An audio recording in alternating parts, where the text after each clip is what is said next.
Arvelind, monet tuntevat sinut luotettavana uutisankkurina, mutta lopetit nuo hommat noin 10 vuotta sitten. Mitä olet sen jälkeen puuhaillut?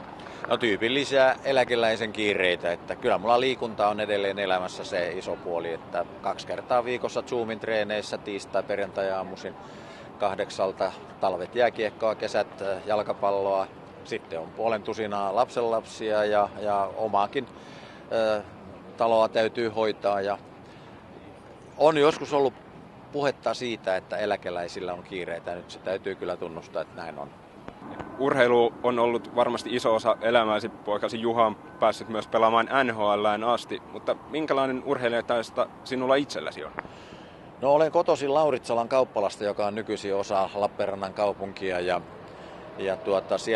siellä tietysti nuorisoviihdettä parhaimmillaan siihen aikaan oli liikunta. Eli luisteltiin, pelattiin, harrastettiin kaikenlaista ja minä olen Lauritsalan kisassa juosta hölkännyt ja Saimaan pallossa pelannut jääkiekkoa ja semmoista se on ollut. Ja se on jatkunut sitten, kun tuli yliopistoon opiskelemaan, niin viipurilaisen porukassa pelasin jääpalloa, käytiin jopa Ruotsissa ja sitten jääkiekkoa Zoomissa. Että semmoista en ole koskaan ollut hyvä missään, mutta aina olen liikkunut. Kyllä, näkemystä urheilusta varmasti riittää. Osaatko sanoa, onko urheilu enää yhtä mielenkiintoista kuin esimerkiksi vaikka 40 vuotta sitten?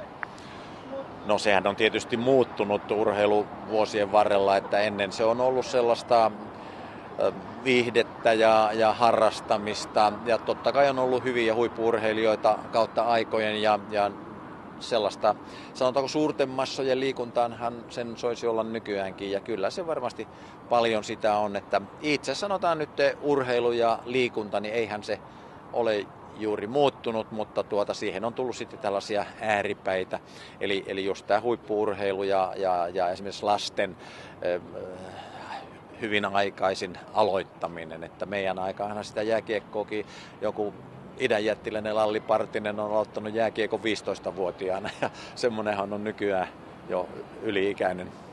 Nyt kun jääkiekosta tuli puhe, täällä Helsingissä pelataan jääkiekon MM-kisojen kotikisoja. Oletko seurannut noita paljon?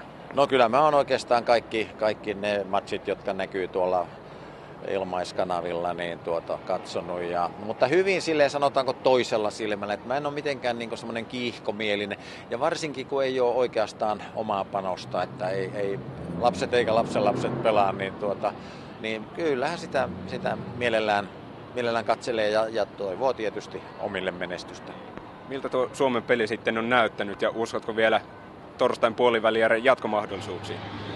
Mikä ettei, eihän maailma siihen lopu, että urheiluhan on kuitenkin leikkiä ja se ei ole kovin vakava, että en minä ole pukeutunut säkkiin enkä riputellut tuhkaa päälle, vaikka Suomella nyt on vähän huonosti mennytkin. Sitten täytyy muistaa se myös, että usein sanotaan, että